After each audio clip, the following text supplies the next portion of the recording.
First and foremost, thanks everyone for coming along to this, and we've got sort of four partners involved. So I'd like, even if you want to just give us a wee bit about what you guys do in the organisation you work for, that would be great. So Rebecca, I'll put you in the hot spot and let you kick it off, telling us a wee bit about maybe living life to the full.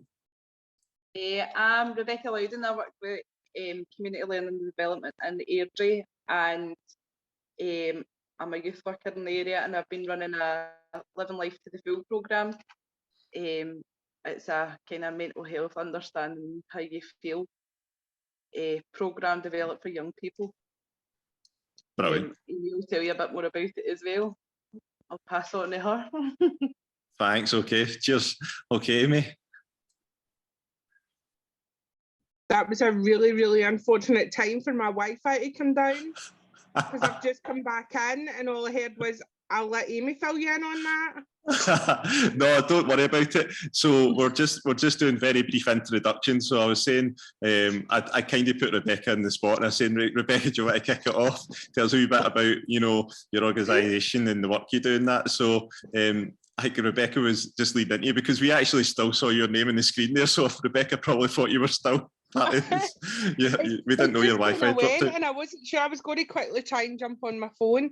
And the problem with this wee tablet is, I mean, even if I start my camera, like, you can't see, you can probably see that I'm here, but it's like a disco camera, so it doesn't actually show up, unfortunately. But yeah, so I'm sure sorry if I'm repeating anything that Rebecca's obviously said, but my name's Amy Reynolds, so I'm one of the development officers within North Lanarkshire Council within the youth work team, supported through community learning and development.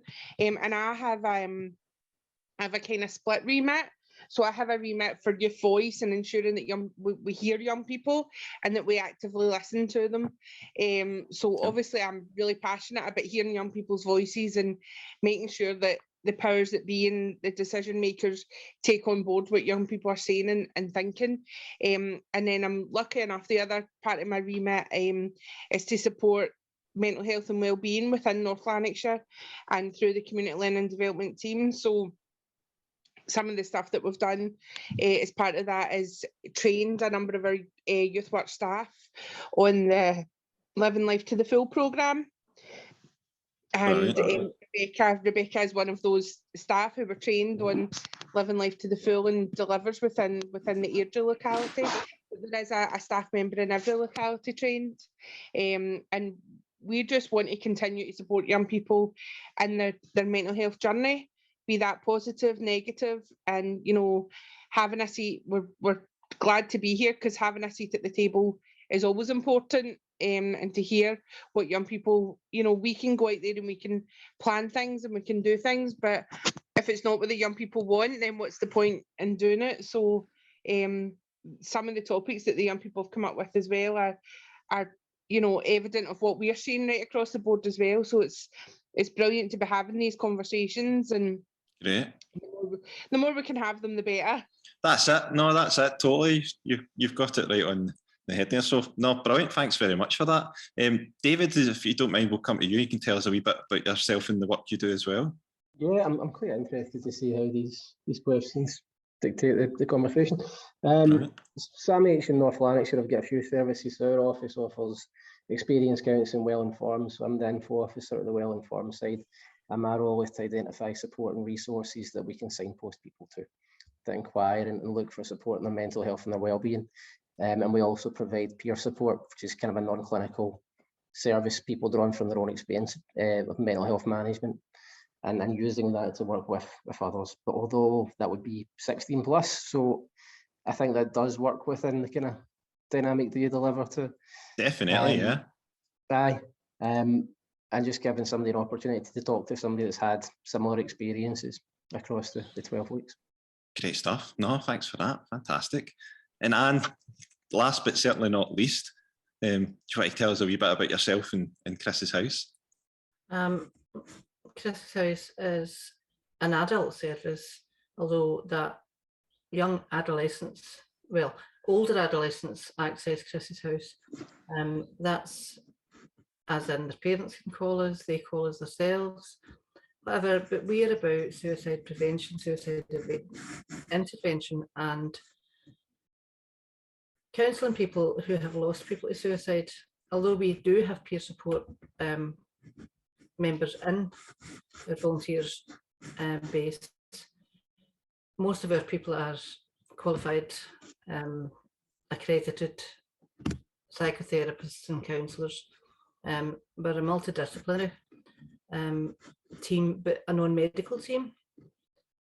We do signpost to other organisations who can pick up very, very quickly, because we are a crisis service. So if we're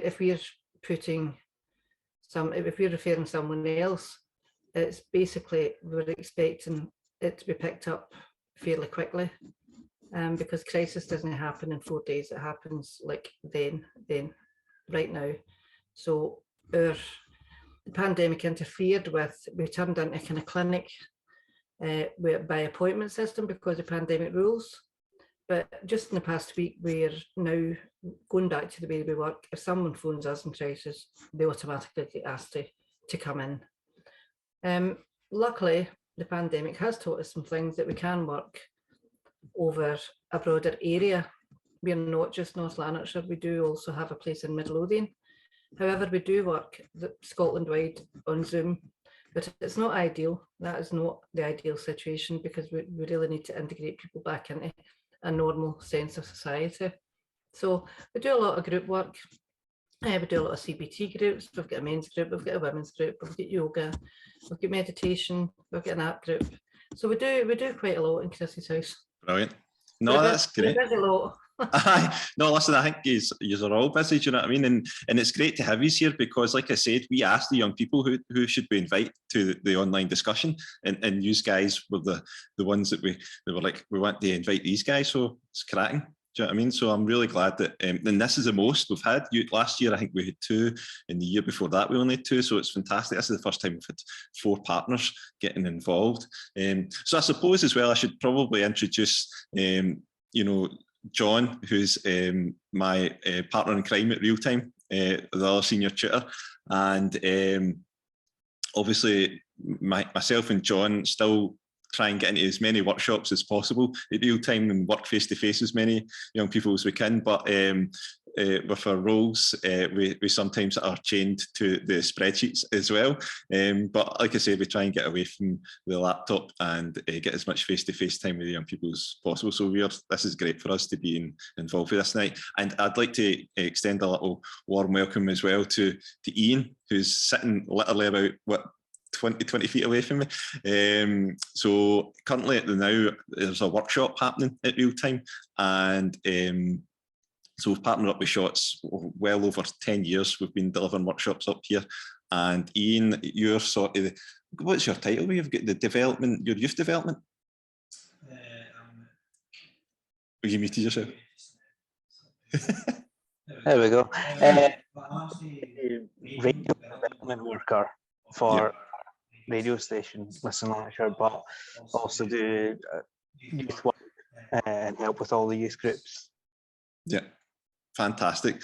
So every Thursday we come up and we've got young people at Shots that we deliver workshops to as well. So one of them's actually in this call tonight. So hello, Jacob. We finally got you a place to get online where the Wi-Fi is good.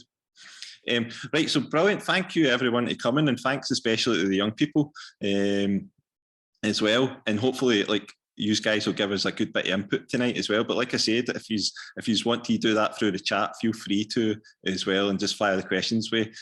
John, I might need you to give me a bit of a hand, because this laptop's not got the biggest screen to keep everything on it all over. That's so, right, I've got my eyes on it. We're all good. Amazing, cheers, mate. So, like I said, the point of the discussion, cheers, John. The point of the discussion tonight is how mental health affects young people.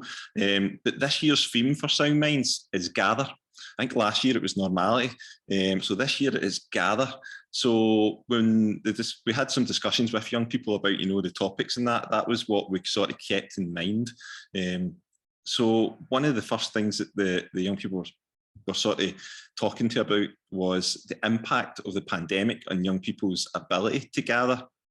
So I don't know if there's the young people want to give us a couple of, you know, pointers there about, you know, is there in particular that they felt the pandemic sort of hindered on them being able to gather? Obviously at the start with the lockdowns it have been quite a lot, but now the restrictions are sort of easing and we're slowly but surely getting back to normality. What's your thoughts on it?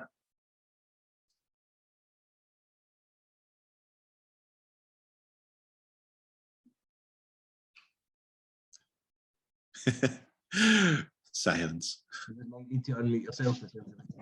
Oh, Can I jump somebody. in quickly, Martin, just on the topic of gathering then, and maybe it'll kind of bring a wee conversation about. I think, you know, nobody expected the pandemic. Nobody was kind of sitting just waiting for it to happen. It was a shock for everybody. And I think, you know, what we were certainly seeing was the online gatherings so high in the beginning. There was quizzes, there was bingo, there was all these kind of online activities, and everybody was getting involved and having so much fun. But very quickly, you know, when I think back now, and I think, oh, after a wee while, you know, the gatherings seemed to get less and less. But actually it happened, when you think about it, by kind of May, so 2 months in, we were already then going, mental health is so low at the moment. Like, young people are really struggling so quickly into this pandemic that, you know, the kind of gatherings online were getting less and less. And, you know, whereas in March, beginning of April, you were logging into 20 young people in a group. By May, end of May, certainly going into June, sometimes it was maybe 3 or 4 young people. And I suppose for me, the pandemic, although everybody got new skills based on online working, but the impact I felt happened really quickly. And then maybe that's just a personal opinion, but I just felt as if young people, you know, we expected young people to handle it the best because they're always online. And I don't know if any of the young people, I certainly got it even from my mum, you're always on that phone, you know, so young people are always on a device. And then, you know, then it became very apparent that actually they were quite fed up. Everybody was fed up so quickly. Yeah, totally.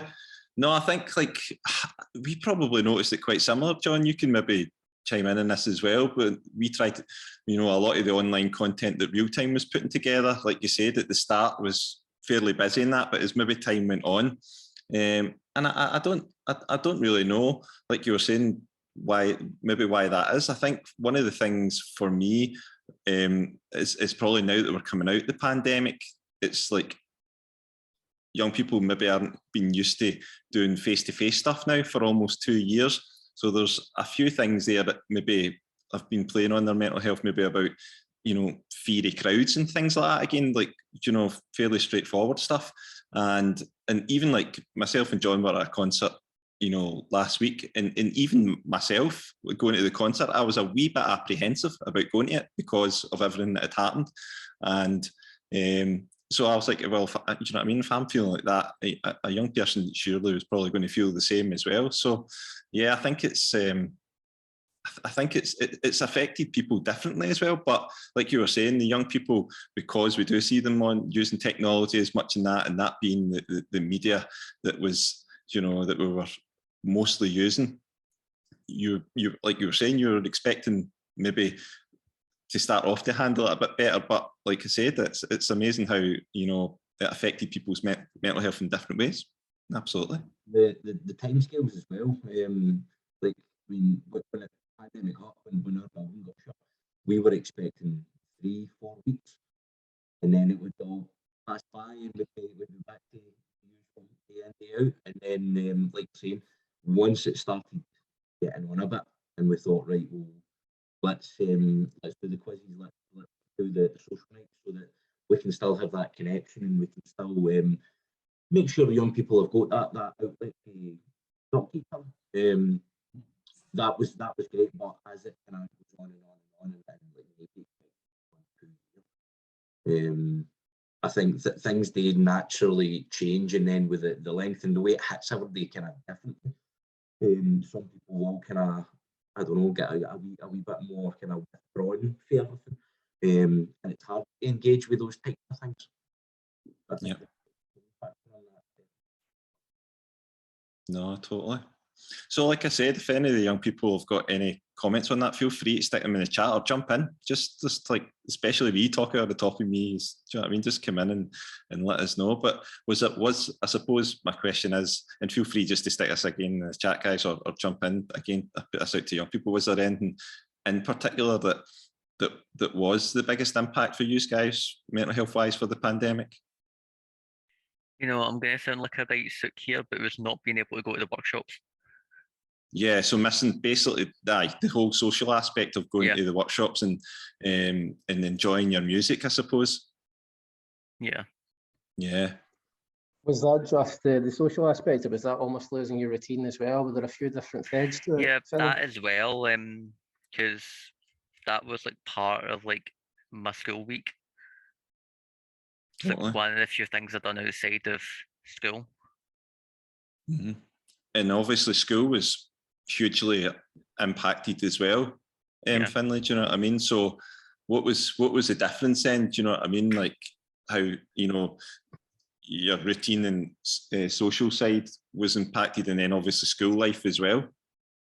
It was with everything being online, it was like after I was done with school, didn't want to go anywhere near another Zoom call or another phone call. Just because I'd done that all day, why would I want to sit and do it again? Yeah.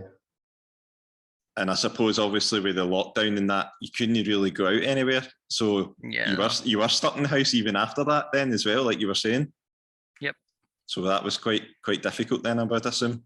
Yeah. Wow. Yeah, totally. So what about now that we're kind of coming out of the pandemic? What's the things that, you know, you hear maybe young people talking about now that are like, that's kind of changed for me a wee bit or whatever? I think school's a lot better now. Personally, I hated online school. Sometimes I would just maybe find it harder to understand, like because I don't have a teacher face to face, like telling me how to do something. So I think school's a lot better now, and I'm a lot happier. As well. Yeah. As well. You lose interest in what's going on Zoom. You just roll out of bed. Say your class at 9:30, you just roll out of bed at 9:30 and go straight on it. You lose interest, you're not as focused, you're too busy what's going on. You're going on your computer, going on your phone, it's no really worth it, to be honest. Yeah, like with the Zoom calls, you're not in a like working place, like if that makes sense. Mm-hmm. So you kind of like Ben said, you get distracted a lot. You have examples of the kind of ways that teachers have kept you engaged, maybe different from Zoom calls? Is it just having other people around you, or is there a particular? I think it's just the social I think it's just the social aspect. Just seeing other people, and that's it really. No, I think that. Sorry, Martin, you go. No, you go on, totally. Just on observations and my own personal observations. We went into the pandemic, as you said, Martin, expecting 3-4 weeks, and we're out of that, you know, out of the lockdown. So it was a kind of a holiday. We went into the pandemic very community minded. You know, everybody helping everybody. We're actually coming out of the pandemic like fighting like animals, you know, and backbiting, and you know, the mental health is really showing its colours now. I wouldn't assume that everything happened at the beginning, you know, when the Zoom calls and everything stopped, it was because of the mental health being affected. I think it became that the younger ones, on my observations and having older grandchildren, it was like, I've had enough now. So they were going out and doing their thing, you know, they were rebelling, they were getting anxious, you know, but they were still lost. And then they went into the whole school holidays with a nothingness, you know, because there wasn't the cohesion of online learning on, you know, Zoom and everything else. So they really get lost in those weeks, you know, and those months from March to September, and then going back into, are expected to go back into learning at school. They weren't applying themselves, and then all the debacle with the exams and everything else, you know, initially after it. That was when, it was after that, I think the kids, you know, and I don't mean to be offensive when I say kids, because I'm talking about people up in their 20s, were actually kicking off and saying, when is this going to stop? When is it going to end? You know, when am I going to get to my pals? Because some pals' parents were really stringent on, there's nobody coming into my house. And there was other ones that were like, well, I don't really care. You know, it's no real. So all the confusion, all the conspiracy theories, the Waynes were soaking this up. Kids, when I say Waynes, I'm a granny of two 24-year-old girls. So, you know, everybody's young to me, so I don't mean any offence. I think the whole thing, the confusion, the conspiracy theories, it really, really, and, you know, the media played a huge part in that. The media played a huge part because there was nothing normal about the way that we were all living. You know, so normality to us was and everybody needs their boundaries, everybody needs to know what they're doing on a daily basis, and that wasn't there. So now the effects of the mental health, you know, the impact of all of that is shown on the mental health of the younger ones now. That's my opinion. I would say it's quite learned, you know, and right at the minute when we're trying to get back into normality, there's a paper and it's put down as we are languishing. We are languishing. We don't know which way that we should be going. You know, should we go back to work? Should we not go back to work? Should we be into school? Should we do this?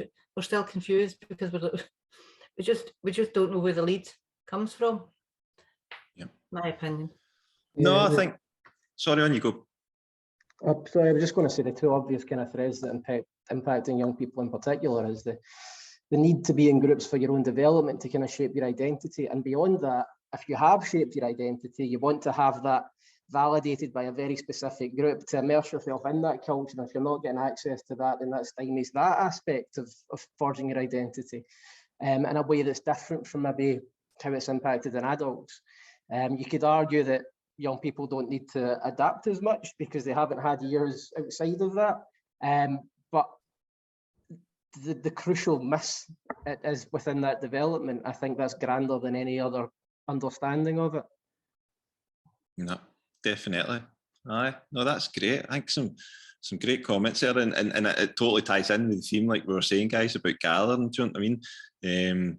How and from obviously what the young people's told us there as well.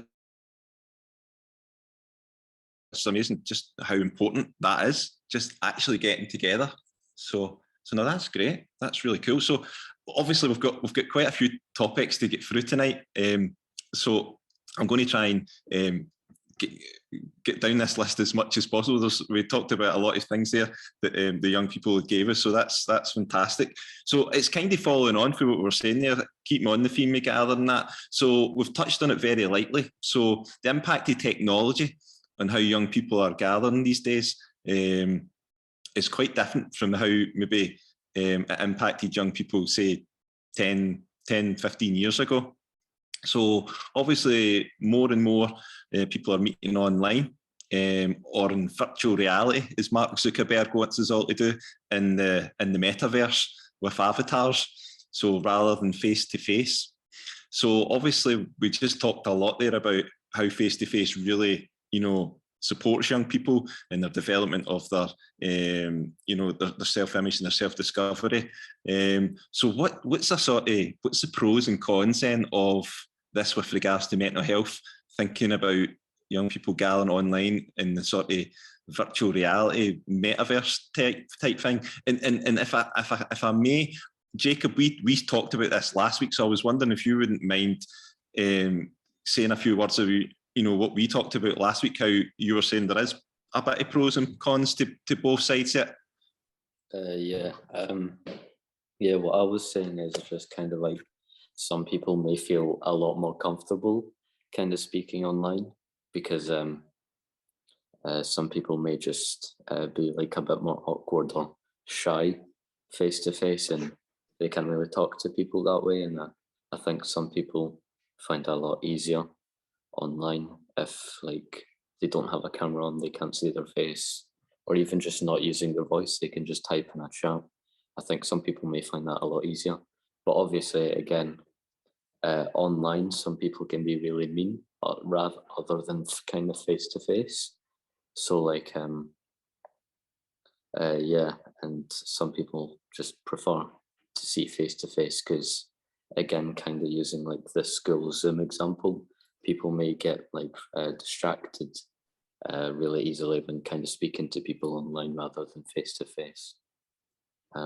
Yeah, so that's what I think. That's brilliant. No, thanks for that, mate. I appreciate that. So there's like pros and cons weighing it up, and I remember seeing an article not long ago. It was to do with the metaverse. I think it was in the BBC, and it was, you know, how young people can get involved in this virtual reality world using avatars and that. But it's not really getting, obviously because it's new as well, it's not getting policed as maybe as well as it possibly can do. So there's a lot of things there. Do you know what I mean? So what about any more young people that think, you know, what's the sort of pros and cons of that type of atmosphere? Paige, you've got your hand up. Yeah, don't want to interrupt anyone. No, that's brilliant. Thanks for doing it that way. That was cool. As much as I am definitely a person that's very pro internet and pro not having to be in a room with people because I find social interactions really hard. I was really worried because during the whole thing, obviously kids from nursery age right up had to be online to do school and stuff. And it was just really worrying about the fact that obviously there's all the dangers of online, and kids were on it like even younger than usual and even more than usual because they had to, because there was no other way. And I was just really, really worried the whole time that there was going to be a like massive increase in crimes and issues because of that. And even though I don't really have any young children around me to be personally worried about, it was still quite a scary thought. Totally. Amy, you've got your hand up. Feel free to jump in. Yeah, I just wanted to kind of back up almost what Paige was saying there, and you know, about terms of young people. I'm at home with a 9-year-old who was 7 when the pandemic started, and as an only child stuck in a house with me, I'm sure she got bored very quickly when I was trying to, you know, get her to do her homework and things like that.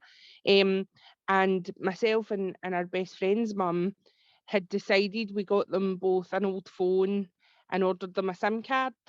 Now, I would never have imagined giving my 7-year-old daughter a mobile phone with a SIM card and access to all this online kind of life at 7. And I know young people younger and younger are getting mobile phones and things like that. But I still think, you know, she wouldn't have had the access to some of the apps and the ability to do some of the stuff that she was able to do had it not been for a pandemic.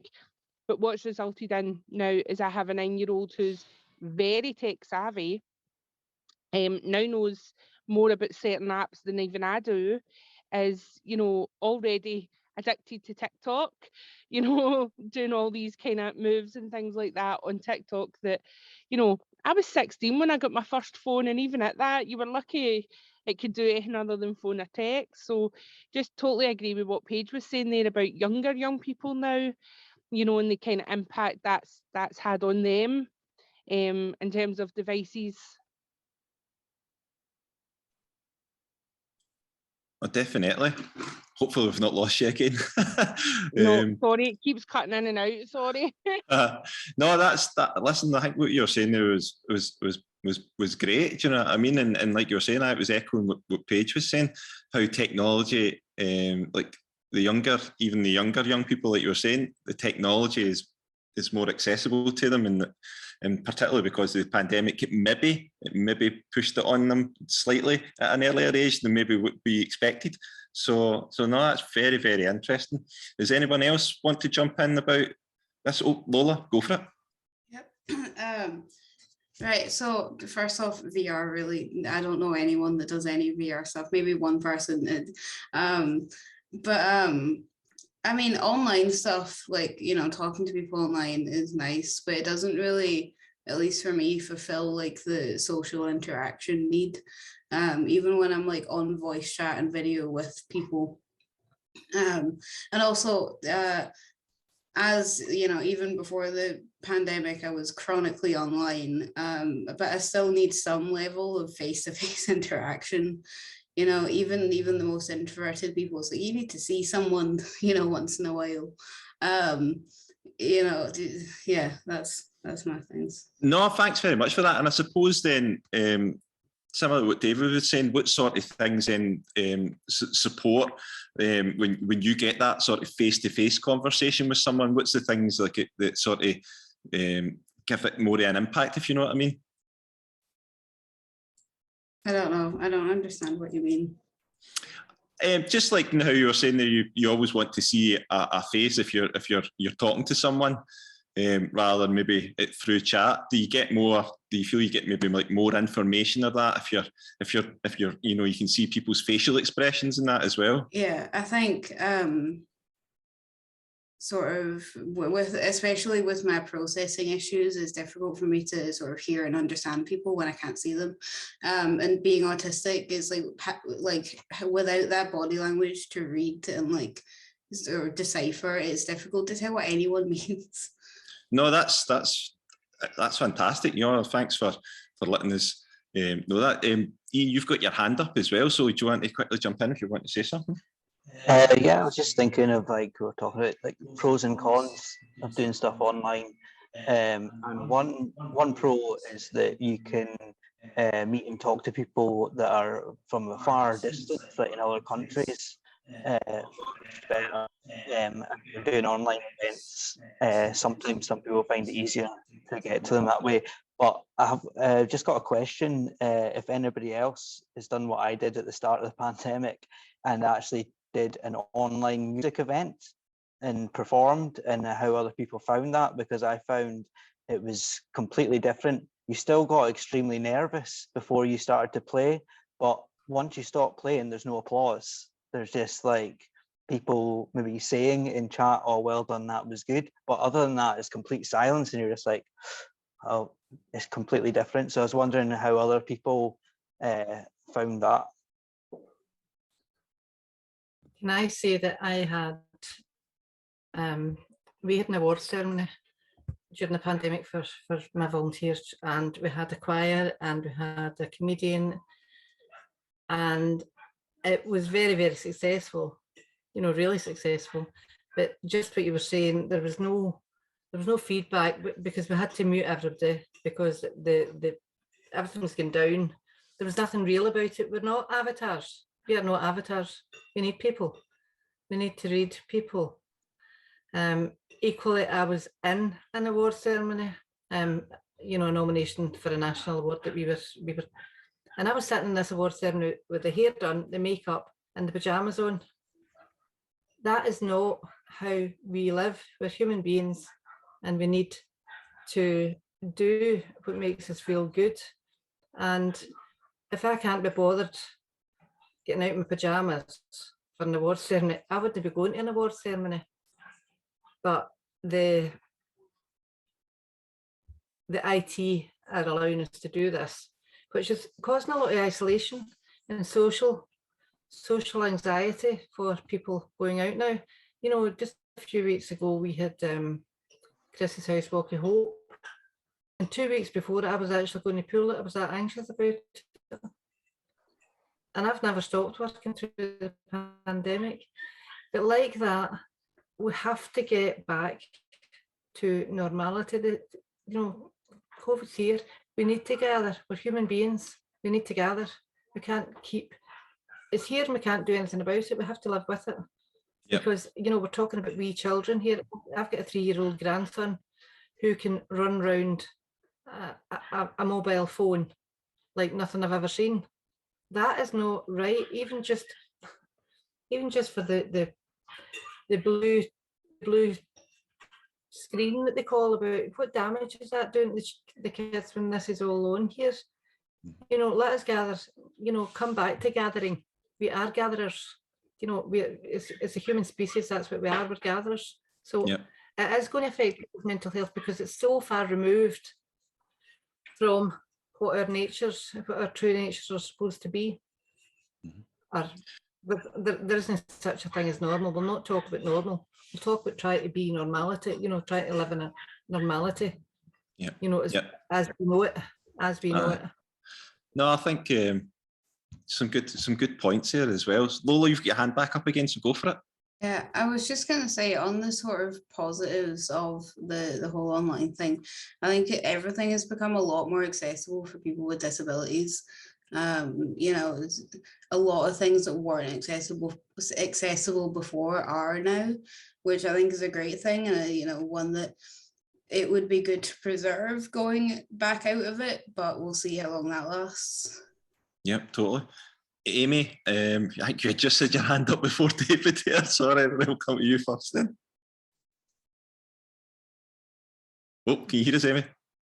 Oh, sorry, I thought you said David first. Sorry about that. Just again, backing up kind of what Lola said, we have a young girl who I currently work with who's in a wheelchair, and we were having a conversation just a couple of weeks ago about the pandemic, and she actually said for 2 years she didn't have to worry about access, about was there going to be a toilet for her, was there going to be someone to help her, was there going to be, you know, for 2 years she could, you know, join in like every other young person, she said, without having to worry about some of the, you know, some of the conditions, because she was safe, she was in her house, she had all the supports in her house that she needed, she had all the access in her house that she needed, and that was really stark, because I think we automatically just assume that even now in this year that everywhere's accessible, and it's still not. So that was just kind of backing up what Lola was saying there. No, cool, excellent, thanks for that. David? Yeah, I was just, as Anne was talking, I was going to try and relate it to what Lola had mentioned prior to that. Just the difference between a kind of controlled environment where there's nothing that's unplanned. Whereas if you're meeting in a group outside of a digital environment, you're creating experiences amongst your pals, you're reacting to things, you're having moments just between you, which you don't really get access to in the same way through, as Anne was saying, everything planned, everything itemized, everything just get out of bed and do this. It's not the same experience in that regard. Yeah, totally. No, I think that's it. And from what I'm hearing, it's like we want to try and get the best of both worlds. Do you know what I mean? It's like try and take from it what sort of suits you. Do you know what I mean? Like I was saying, me and John were our sort of first concert in about 3 years last week, and just sort of echoing what Ian was saying when he played his concert online, like. There's nothing like at the end of your concert when you know the band's on stage and they finish the song, the crowd's going wild like that. What a great feeling that is, you know what I mean? Because you're sharing that joy and that experience with all those people in that same room as you. Whereas, like poor Ian was saying, when he finished the song, it was just like, you know, deadpan silence, but maybe a few wavy hands and a few thumbs up and things like that. And I think that's it. That's, you know, you take that energy. It's that sort of energy you get from those like sort of situations, but at the same time, like some other people have been saying, the accessibility and how, you know, there maybe is a slight better accessibility online there in certain regards as well. So it's really interesting. Energy was the word that popped into my head. Aye, when you were talking about that gig, but it's not just, it's like what you were saying, David, about being with your pals and just being out and about. There is that energy of different levels that you bounce off of, and you know what I mean, you get energized by something your pals are doing, and you're contributing to that and building it, and that's the memories and everything you remember. So like gigs, the gig is like concentrated energy in like one room, but it applies to all experiences. Mm-hmm.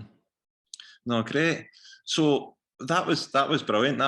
Thanks for everyone for chipping in with that stuff there for the sort of technology topic. The next one we've got is the stigma of mental health getting tackled properly? So footballers take the knee at games now to tackle racism, and everyone sees that on a constant basis at the start of football matches and that. But what about mental health? So when the young people were sort of bringing this up, they said, mention Ant and Dex Get Talking, and when was it helpful? And then people also, maybe people don't talk about positive mental health. Instead, it's mostly focusing on the negative, and how to fix that rather than maintain like positive mental health. So Paige, this was something we were talking about in the Monday night. So I was just going to see if you would maybe kick that off for us again. Yeah, sure. So one of the main things we were talking about is like a lot of people, there is more light on mental health, which is obviously great, but almost everyone's kind of focusing on how to prevent or fix bad mental health. And although that's definitely necessary, a lot of people don't kind of mention the other side, which is just how to keep having good mental health and keep maintaining it, and that it's not always, you know, like a downward spiral or a climb back uphill. Sometimes it is just maintaining it. And although a lot of like celebrities nowadays are doing more to talk about mental health, it's more about the negative sides of it, and we just feel like, you know, it could definitely be a lot more beneficial if the positives could be mentioned, and that, you know, it's not always doom and gloom. Hi David, you've got your hand up, so go for it. Yeah, I think it's important to understand that the terms mental health recovery and mental health management are essentially interchangeable, and it does apply to everybody. And if we say recovery, you presume something from that doesn't actually mean everybody has mental health. Everybody can get the most out of that as long as everybody follows as long as everybody meets their need. That's true of every person, and that does need to be acknowledged more, and I think you've got a very valid point there, Paige. No, totally, and I think like obviously, like we were saying, that it's a like, you know, tackling racism is a massive thing in sport just now, but I suppose, you know, could I have said I've seen as much about mental health? Possibly not, but like Paige, when we were talking about this, was saying like Ant and Dec tried the Get Talking, and I didn't know a lot about it. I had to go and Google it to see what it was about, and then when I was like, wow, that's like they'd reached over like 100 million like conversations of that they'd made happen, and I was like, that's pretty cool. And then I was like, well, everybody knows who Ant and Dec is. So John, you want to jump in? Yeah, so it's like an online. It was through their Saturday night takeaway, wasn't it, Paige, that they started it, I think. Yeah, and yeah, they did it through that, and then they ran it kind of in a lot of the shows that they were involved in, like Britain's Got Talent and stuff as well, just to try and raise awareness that, like, you know how like the campaigns you see just now about just talking to someone might help. It was kind of like that, but on a broader scale, and they were raising money as well. Yeah, totally. Can I say that there's a lot of work to be done in tackling the stigma, but I think the main thing is to understand our mental well-being, what makes us mentally unwell, and differentiate between the emotions of sadness from a young age, be allowed to understand anger, to be allowed to know that we're human beings and these emotions are part of our being.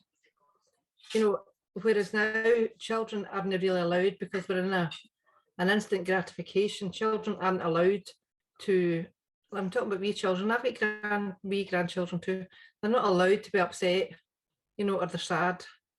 You know, they're learning slowly in school. Like maybe one in nursery will come in and say, Granny, I'm sad.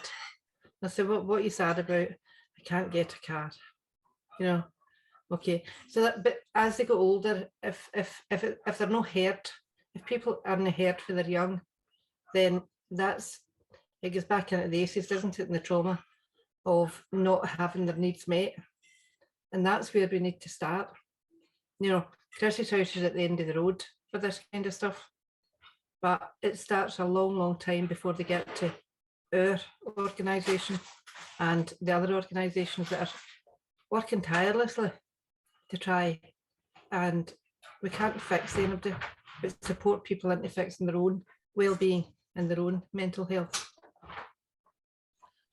No, I think that's like just exactly what you're saying there, and the sort of self-realization is a massive part of it. Do you know what I mean? And people maybe struggle with that in different ways. So I suppose like we can. I'm just looking at some of the other things we've got here, but we can maybe jump about. So I suppose one of the things that some of the young people are coming up with as well is like there's lots of resources, but it's just maybe finding the right one. Do you know what I mean? So like, what's the best way to help a friend who's going through a hard time? There's an example of a question that maybe we got from my young people. So like you were saying there, tackling the stigma, supporting, you know, young people with their own mental health. What sort of resources are out there as well that you guys have seen?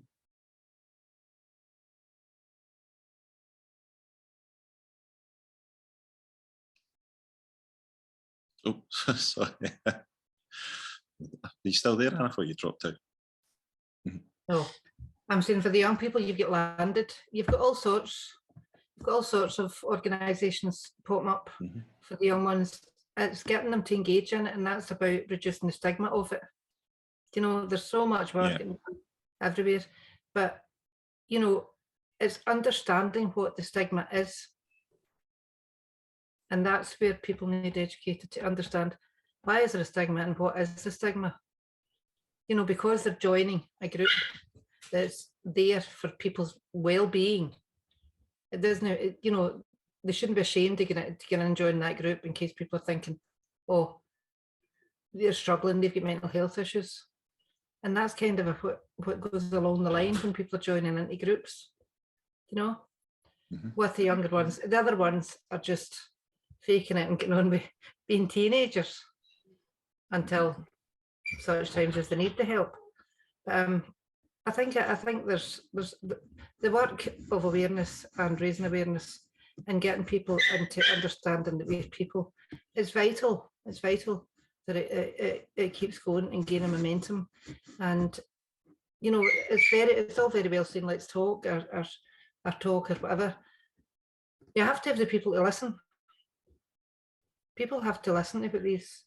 That's what I was thinking there, and was a kind of common thing that pops up with young people that are talking to me is that in some places they're reluctant to go because they don't feel heard. They don't feel that people are actually listening and responding to the concerns they've got or the problems that's coming up. Because there's loads of organisations that are popping up, and all of them, like you wouldn't pop up if you don't mean well. I think that there is a barrier that I can see quite often is they don't feel heard, which puts them off, I suppose. Amy, you've got your hand up. Yeah, it was just to kind of say, like, one of the things that we have, I touched on it earlier, was the Living Life to the Full programme that's delivered in each of our localities, and that's delivered by our youth work staff in a centre that's a safe space for young people. So, you know, we're not asking young people to come to a health centre or into a school, or, you know, they're coming to a community centre or a sports centre where there's a youth work staff member there. A lot of the time there's other youth groups going on at the same time, maybe in a different room or in a different area. So it's not always about, oh, we know where they're going. It is that kind of, you know, Rebecca delivers within the at-home centre in Airdrie, and unfortunately, we don't have an at-home centre in every area, which we would absolutely love to have. But, you know, Rebecca delivers out of there. And so young people coming to that youth centre could be coming there for a variety of different reasons. And that's kind of one of the reasons we deliver that through youth work. It's not one of the kind of, it's not tier 3 or 4, it's not, you know, CAMS, it's not, the young people who are attending that is an additional offer, sorry. It's not an intensive offer, but it is a way, you know, it is one thing that we're trying. to see if we can support young people through the process of, you know, promoting their own mental health. Is it an open door policy, Amy? It is, yeah. So referrals just come into myself, and then I distribute them based on the locality of the person. How do you get your referrals? I can send you some information, not a problem. No, I'm asking that because I'm just thinking, bear in mind I'm 66 years of age. I used to go to the youth club. Nobody referred me to the I'm club. afraid, Dan, it's for under know. 18. I know. No, I'm not coming, Amy. I'm not coming. My babbling days are past. But I think this whole thing that, you know, is referrals that the kids are having to go to.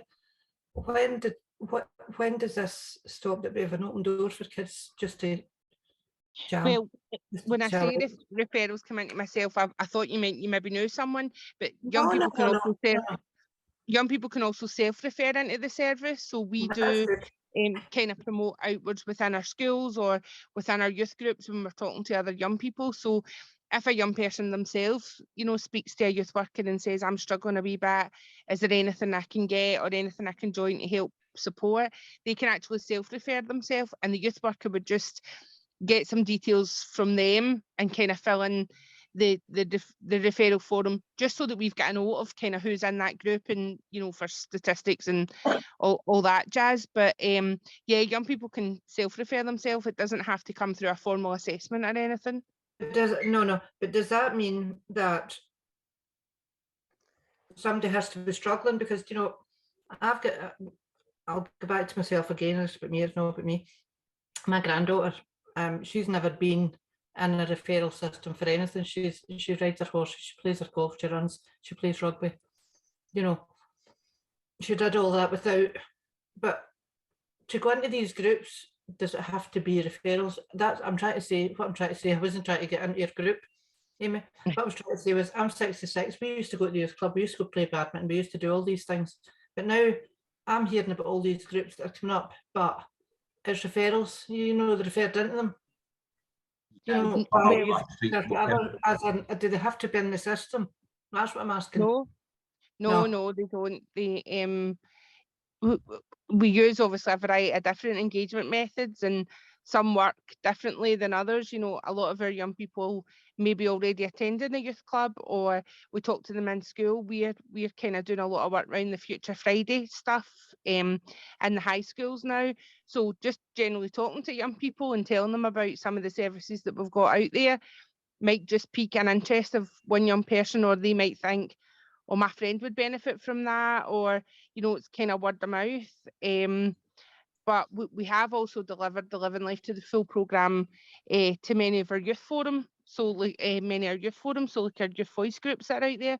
So these young people maybe aren't presenting exactly, struggling with their mental health, but by going through the programme, they're learning some of the techniques to help them, that if they do come across a situation where they are struggling, but also it allows them to then kind of spread the word, and it is a bit about that kind of word of mouth and getting that out there.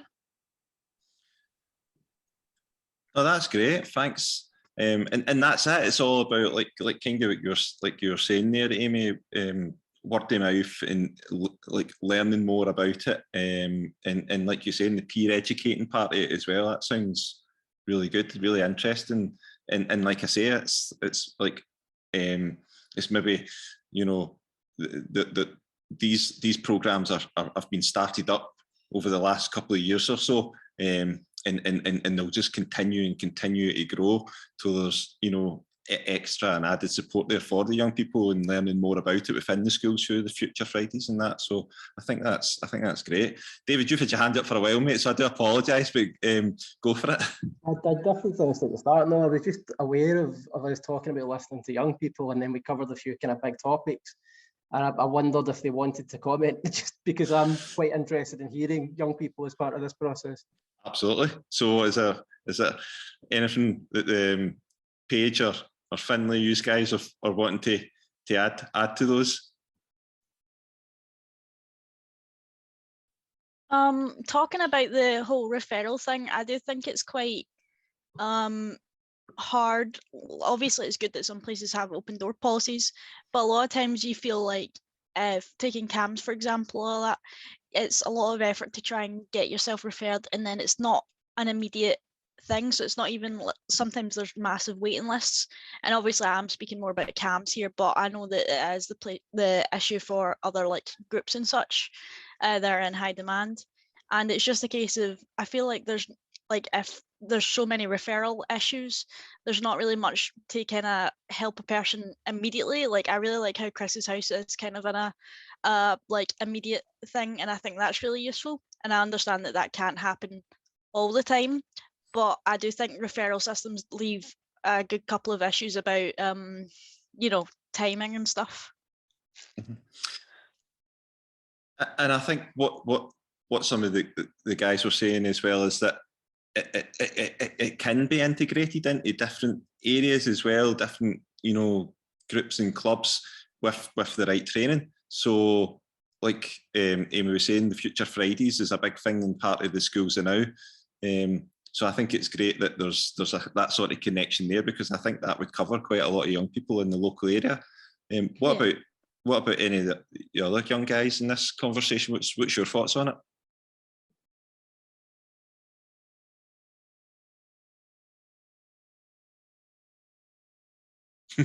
Not much. Well, if there is, again, guys, just feel free, stick it in the chat or put your hand up. When you mentioned resources at the first, have the young guys experienced any period where they've had to find resources for themselves or somebody else? Do you find quite often people are coming to you for help? Is that more commonplace now? For ourselves, David, you mean? I was meaning more the young people that are present, but I suppose across the board. So what about Paige? You get any thoughts on that one?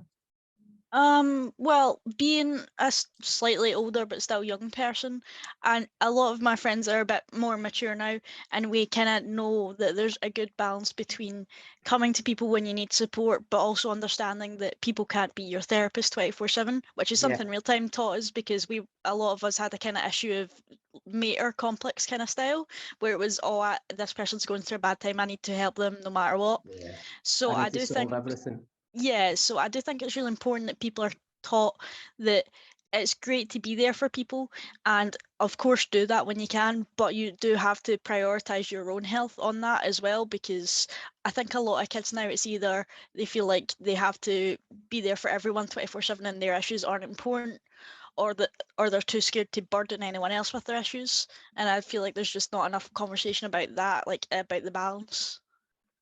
And do you feel there are enough kind of resources out there for the need that you've had or other people? Chris's house is fantastic. I completely agree with everything you've said there. But there's not a lot similar. You know, there's a lot of pressure in Chris's houses. There is pressure on everyone. Do you find that you can access the service you need? Do you find that there's a gap in particular areas, or am I asking too much? Sorry. No, I get what you mean. I think there is a lot of like a lot of services that are possible to be like reached out to if you need, but I definitely feel like I mean, before I went to Real Time, I had no idea there was anything like that, because I really thought I was getting referred to like just some, you know, hippie, let's have a song and then talk about our feelings kind of thing, and I really did not want to go.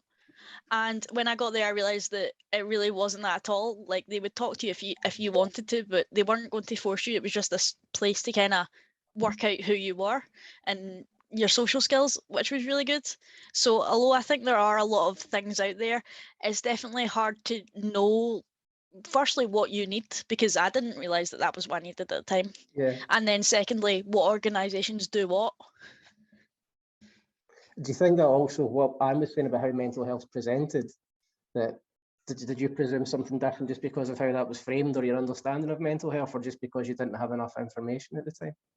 A bit of both. I was referred from CAMS, and I just kind of thought that they were like, you know, oh, well, you listen to music, so you go to this music charity and, you know, that'll solve everything. And I was like 16 and angry, so I was immediately like, I don't want to do this. And it took a while, but I think it was partially stigma, just because I didn't really know youth groups focusing on mental health as a thing, and just lack of knowledge. So I think it was a combination. I think that's quite interesting what you were saying there as well, Paige, about, you know, there's a stigma around mental health, but even the stigma about like you were saying, you weren't sure what real time was as well. Do you know what I mean? I think that's quite interesting, and it's like supporting that as well, like so people understand what the organisations are and do, to get a better sense of, you know, is that the place for me? Is that where I'm going to get the sort of help that I'm looking for? Yeah. Quite interesting.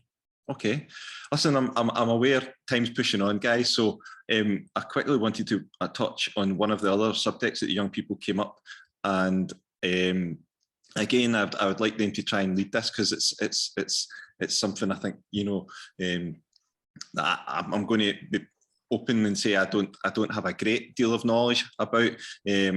When I heard this word at first, which is neurodivergence, but like I said, the young people wanted to talk about it, so I think it's fantastic we're going to be bringing it up here. So Paige, I know again this was something that we were talking about in the Monday night, so you guys were saying, like, explain how it affects young people socially when gathering, and if being neurodivergent during the pandemic has had a greater impact on them gathering.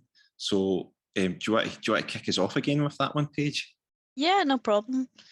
So I know a lot of people have spoke about how like gathering during the pandemic, it was really stressful for them because there was that lack of natural social interaction. But for me, being neurodivergent and autistic, at least I'd say for the good first couple of months, I was in my element. I was having a great time. I didn't need to decode all these weird social situations. People spoke to you if they needed you or if they wanted you, and unless, like, in most cases it's very easy to understand something just through a text, more than like if someone's talking to you and they're making innuendos or they're like have double meanings and you don't realize. So I found that kind of a bit of a breath of fresh air. But I do also worry about the fact that I don't worry, but I'm more wondering if it was just kind of me, but I felt like I had to relearn to socialize all over again when I came out of it.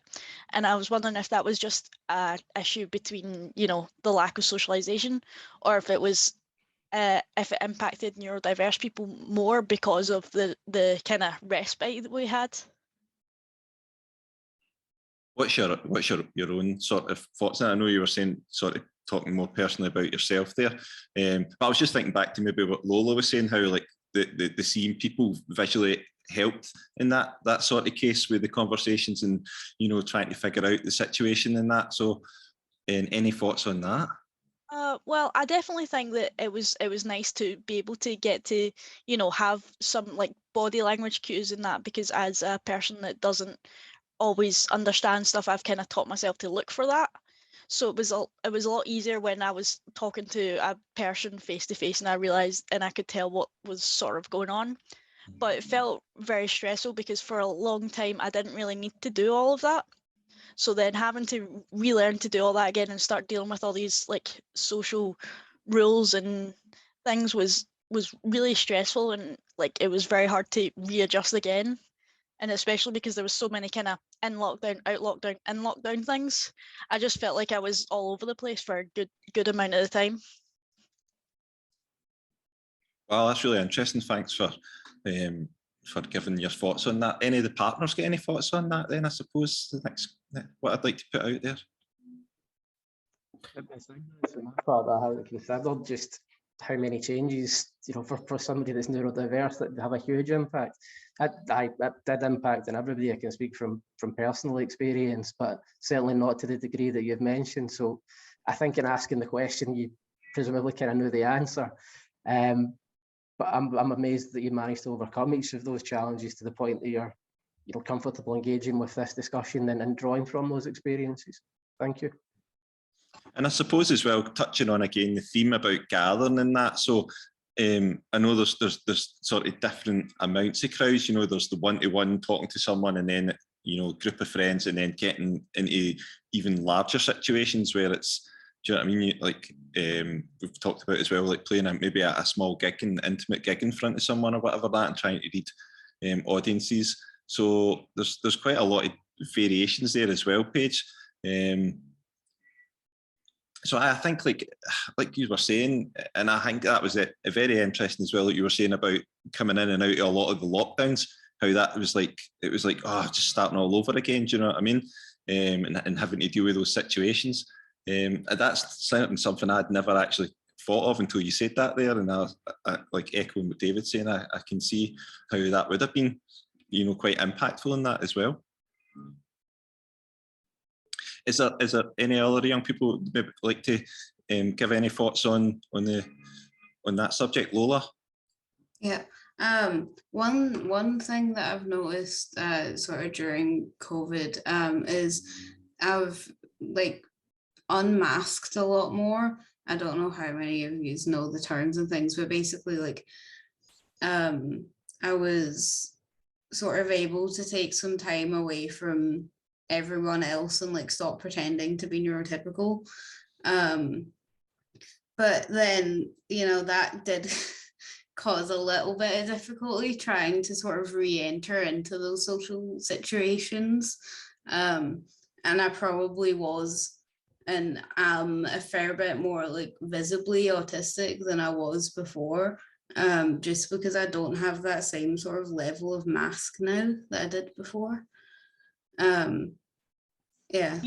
I that. definitely agree with that. That's a better way of saying what I was saying. Yeah. Oh, that's dead interesting, and I can appreciate that. So thanks very much for sharing that with us, guys. And I think that's it. And like you know, people process situations, you know, in different ways and that, and it's finding out what's the best way for yourself. But like the whole idea of this around mental health, if you're sort of maybe struggling with that, and it's like finding out the best way for yourself to deal with it, and how that involves other people when you're in a situation that people have gathered. And that's why, you know, I'm really happy that we've got like this discussion happening tonight, and it's all about sharing knowledge and learning new things. And I think it's great, and I've certainly learned new things just being involved in it tonight as well. Do you know what I mean? And what do you think? Is that like, you know, you guys have come into this discussion tonight as well, and would you agree that, you know, have you picked up some new things, new resources to think about if you feel like either, you know, your own mental health struggling, or you're talking to a friend, or you know, it arises in some sort of other situation? Yeah, definitely. Yeah. Good. And that's it. It's like in real time, we've got a sort of one of the things we talk about with young people is the growth mindset. Do you know what I mean? Always learning, always wanting to learn, you know, the next thing. And I think when it comes to mental health, that's it. We should always be sort of learning about it. And the way to do that is to get involved in more discussions round about it. Great. I think it's worth saying, Martin, as well, for any of our young people, if there has been anything that you're interested in learning more about, if there's something about the Living Life to the Full course, come and talk to us, and we can hook you up with these different things, or if you know of MD in the groups that you think could benefit, talk to them, talk to us, and we can have a conversation about it. Absolutely. And like I said, this is like, that's why we wanted to record this discussion as well, so that we could, you know, we can share it, and hopefully, you know, other young people might watch it and go, you know, that's been really informative. I've actually taken something away from that, and it helps them. Do you know what I mean? So thank you for everyone for coming into the Zoom call tonight and be involved. I really appreciate it. So like I was saying, we're going to use this as part of a timeline of content that's going up. Martin, just to jump in, I think Anne's got a question. Oh, sorry, I don't see that. Sorry, who's got a question, John? It's not really to do with gathering, it's about neurodiversity. We're all aware of the different types and traits of neurodiversity, but on the mental health, do you think the actual society not understanding neurodiversity causes more stress and poor mental health for the people that are living in neurodiverse situations? It's a good question, then. So oh, sorry. no, on you go, Paige. That's I was just going to say. I'll pass it out there. Well, I would definitely say it's hard because a lot of people, when they hear autism, because a lot of people don't even know what the term neurodiverse means. A lot of people, when they hear that, they envision a boy, for example, who's maybe aggressive and nonverbal. And although that definitely can be an aspect of autism, it's very different to each and every person. So especially being a girl, because there's only it's only recently been discovered that obviously there might be just as many girls with autism, they just present differently. Yeah. A lot of people kind of, I don't want to say dismiss you, but they don't see, you don't fit into their view of autism. So then it's like, they're like, oh, well, you're not really autistic. And I think that's really stressful for someone when they're trying to be brave and, you know, tell people about this, not weakness, but something that can definitely be an issue or be exploited, and then for them to turn around and kind of just dismiss you outright, it can be very, very traumatic and damaging because people just do not understand. I think you're very brave. Oh, thank you. Both of you girls, Lola as well. I think you're very brave that you've came this and you can actually express yourself very clearly and articulate what and I'm not being condescending here when I say this. The spectrum is so wide, it's hard for people to understand.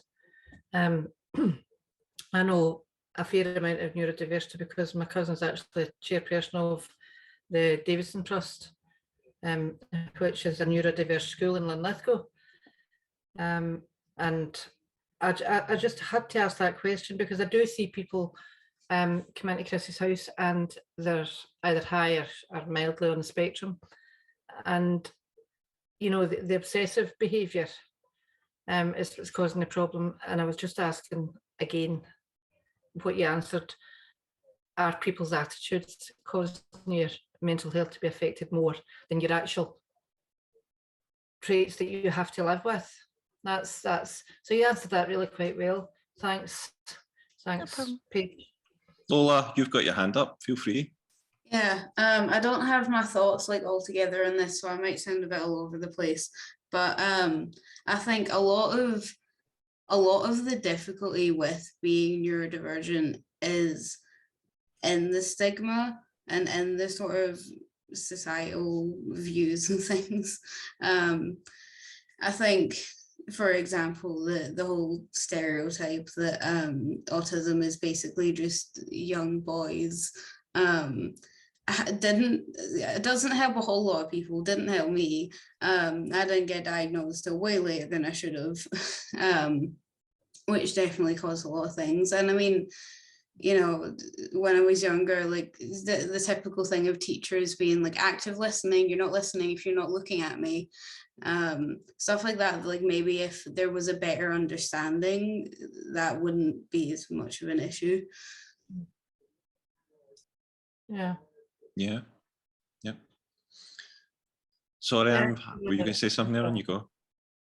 No, Lola's absolutely right. If there's more understanding, but it's quite a new concept, Lola. So you have to forgive people for not understanding, but it doesn't excuse people. Yeah, I get that. It wasn't like medical documents like 30 years ago, but I mean, just general society has a while to go and has for. It has. You're right. But that's it, and it's all like we were saying there. It's about education, isn't it? It's about learning and using that sort of growth mindset. And you know, the only way we can get more people educated, you know, whether it's about neurodiversity or, you know, mental health, is learning more about it and getting more people talking about it. And again, that's why I'm reverting back to why we wanted to have this discussion tonight. I'm really glad that everyone's came and got involved, because hopefully when we put this up on Saturday night, people are going to come and watch it and hopefully take quite a bit from it.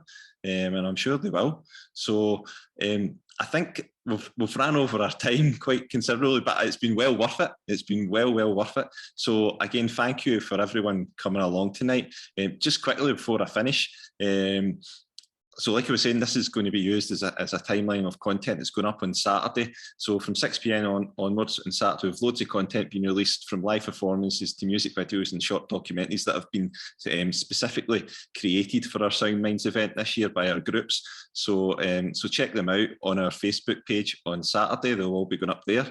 We'll be releasing this, like I was saying, this discussion as part of the content also. The Scottish Mental Health Arts Festival, please feel free to check out their website as well. And then other links will be available to the public via our social media channels. So thank you everyone for coming along tonight. It's been really good. I've really enjoyed it and listened to everyone's thoughts on the topics that the young people came up with. So I'm really chuffed that we've discussed it for them, and the young people have come and get involved as well. So cheers everyone.